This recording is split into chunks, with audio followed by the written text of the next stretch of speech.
And hey, well, this is Francisco from Wondershare Dr. Phone, and I have a question for you. Have you updated to iOS 14 yet? Because it comes with some pretty nifty features, and in today's video, I will show you how to enable picture-in-picture, which is one of the coolest features in iOS 14. Though it doesn't support YouTube at this time, technically at least. But I will show you a different way of making it work for YouTube as well. So let's go ahead and dive right in.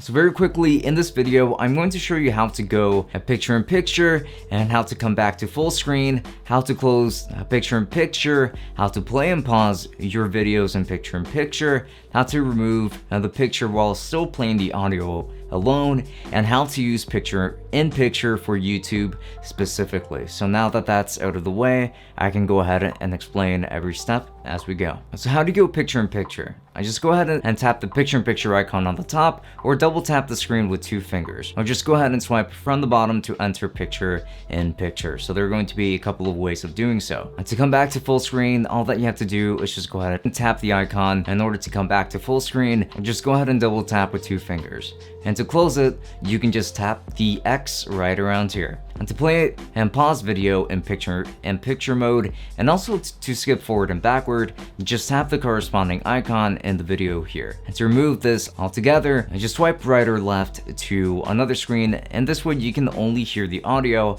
instead of having it in the frame, if that's what you want. And if you want to use YouTube for picture-in-picture first, just go ahead and open up YouTube, and then find the video you want to watch. Copy the link and paste it over in Safari, and then once you're done with that, you can use picture-in-picture in Safari, just like so, and that is essentially how you cheat your way into it, and I think that that's actually pretty cool. And there you have it, and that's how you use picture-in-picture in iOS 14. So what did you think about this tutorial? Let me know your thoughts in the comments below, and don't forget to subscribe for more tutorials and reviews in the future. So until next time, later.